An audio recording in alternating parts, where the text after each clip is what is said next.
मौसम में हल्की सर्दी, खुली सड़क और सड़क पर सरपट दौड़ती अपनी बुलेट। क्या ही कहें महाराज, अपने पहले ही लंबे टूर में मुझे राइडिंग के इस अलहदा एहसास से इश्क हो गया। तो इस वीडियो में आपको अपने इसी इश्क की कहानी सुनाने का इरादा है। तो चलिए शुरू से शुरू करते हैं।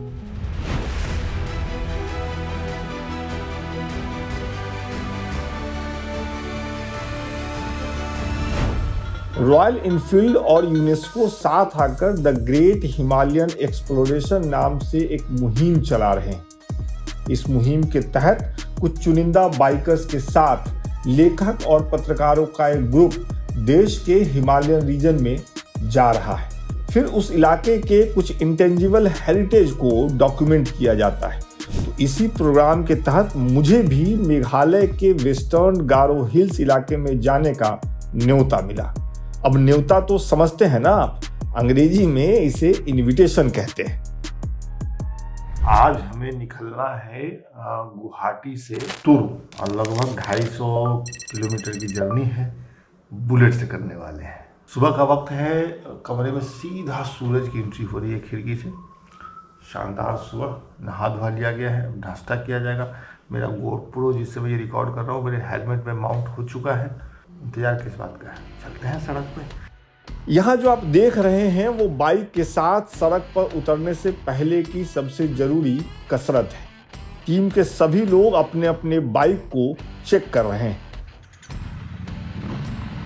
अपन ने भी अपनी बाइक को एक चक्कर लगा के चेक किया, सब दुरुस्त पाया। सो असम की गुवाहाटी से मेघालय के तुरा के लिए सरपट दौड़ पड़े। हाईवे की चिकनी सड़क पर पूरे वजन से दौड़ती बाइक की आवाज बाहर जितना शोर कर रही है उससे ज्यादा शोर मैं अपने भीतर महसूस कर पा रहा हूं। राइड शुरू करने के करीब आधे घंटे के अंदर बाहर का शोर, अंदर का शोर सब खुशी में बदल गया। पहली दफा पहना गया भारी राइडिंग जैकेट रुई सा हल्का लग रहा है। सर का हेलमेट किसी राजा महाराजा के ताज सा फील दे रहा है। हेलमेट के अंदर से हर कुछ देर में अपने सामने लैंडस्केप को बदलते देखने के एहसास को तो मैं चाह कर भी शब्दों में नहीं ढाल पा रहा। खैर, इन एहसासों में डूबते उबरते, कभी हाईवे तो कभी किसी बाजार से गुजरते हुए शाम के ढलते ढलते हम मेघालय के तुरा में एंट्री पा गए हैं।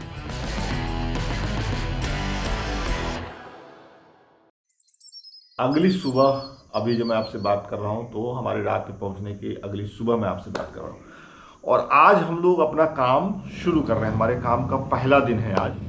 तो जब तक हम यानी मैं और टीम के दूसरे सदस्य अपनी मंजिल तक पहुंच रहे हैं तब तक मैं आपसे कुछ जरूरी जानकारी साझा कर लेता हूं। हमारी टीम अगले 3 दिनों तक गारो आदिवासी समुदाय की 3 अलग अलग प्रैक्टिसों को देखेगी, समझेगी और हम आपको भी दिखाएंगे। गारो आदिवासी समुदाय पूर्वोत्तर भारत की एक प्रमुख आदिवासी समुदाय है और यह मुख्य रूप से मेघालय की गारो पहाड़ियों में रहते हैं। तो गारो आदिवासी समुदाय में सदियों पुरानी एक परंपरा है।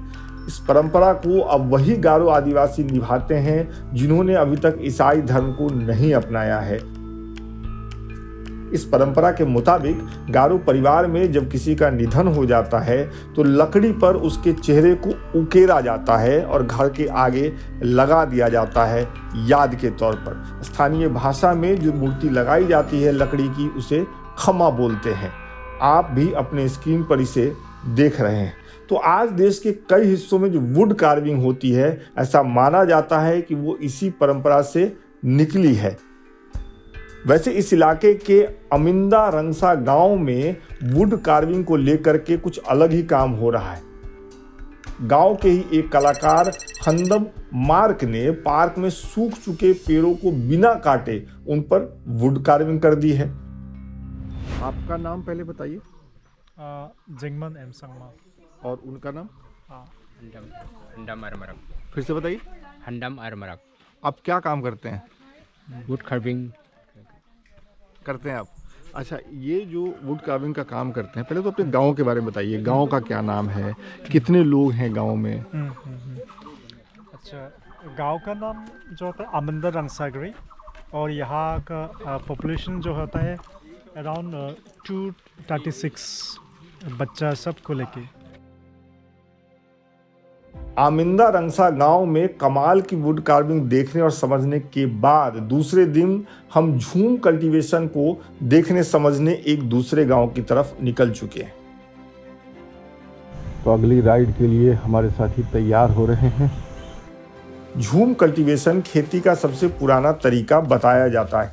धीरे धीरे ये कम हो रहा है, लेकिन गारो आदिवासी आज भी इसी तरीके से पहाड़ों में खेती कर रहे हैं। इस तरीके में जंगल के खास इलाके को पहले पहचाना जाता है, उसे साफ किया जाता है, पेड़ और दूसरे झाड़ झंकार काटे जाते हैं, फिर वहाँ गांव वाले आग लगा देते हैं और जब जमीन खाली हो जाती है तो उस जमीन पर एक फसल उगाई जाती है। जिस जगह पर झूम तकनीक से 1 साल खेती होती है, उसे अगले 3 सालों के लिए छोड़ दिया जाता है ताकि वहाँ फिर से पेड़ उगाएं, जंगल आबाद हो जाए।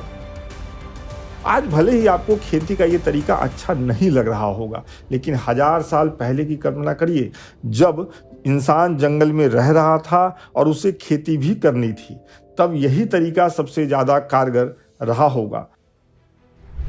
झूम खेती की प्रक्रिया को देखने के बाद हमारी टीम निकली अगली प्रैक्टिस को देखने समझने। और देखिए कि इस सब में हम इतने खो गए हैं कि आपको एक से दूसरे प्रैक्टिस तक जाने के दौरान होने वाले अनुभव के बारे में कुछ बता ही नहीं रहे हैं। सड़क पर बाइकों का रौला है साहब। पूरी जिम्मेदारी से हमारी टीम का एक एक सदस्य अपनी बाइक राइड कर रहा है। 2 दिन तक एक बाइक चलाने के बाद मैंने अपनी बाइक बदल ली, सो आपको वीडियो में भी ये बदलाव दिख रहा है। करीब 1 घंटे की राइड के बाद हम पहुंचे एक सुंदर से लोकेशन पर। आसपास बहुत से फूल पत्तियां हैं, बहुत ही सुंदर दृश्य है। मन तो कर रहा है कि इन्हीं फूल पत्तियों में कहीं छुप के सो जाएं, लेकिन अब मौका है गारो आदिवासियों के द्वारा पहने जाने वाले पारंपरिक कपड़ों को देखने का, उनके बनने की प्रक्रिया को समझने का।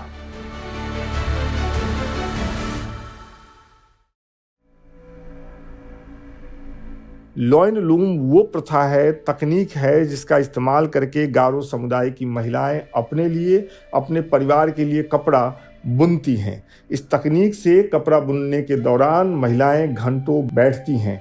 धागे को एक बांस की संरचना से जोड़ा जाता है और फिर उंगलियों के सहारे कई धागों को आपस में मिलाकर कपड़ा तैयार किया जाता है।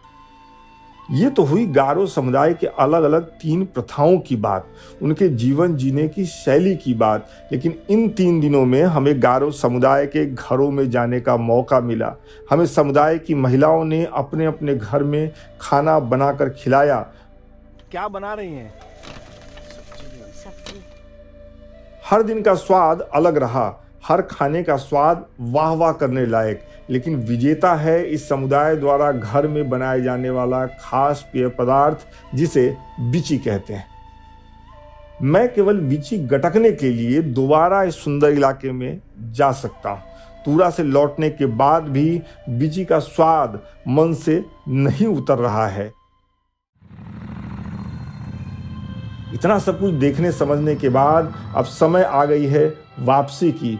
फिर से बाइक उठा लिया गया है और धुर-धुर करते हुए लगभग 250 किलोमीटर की वापसी वाली यात्रा पर निकल जाया गया है। खैर, ये तो हुई तुरा की कहानी। अब इस वीडियो की कहानी आप कमेंट करके बताइएगा। बहुत बहुत शुक्रिया।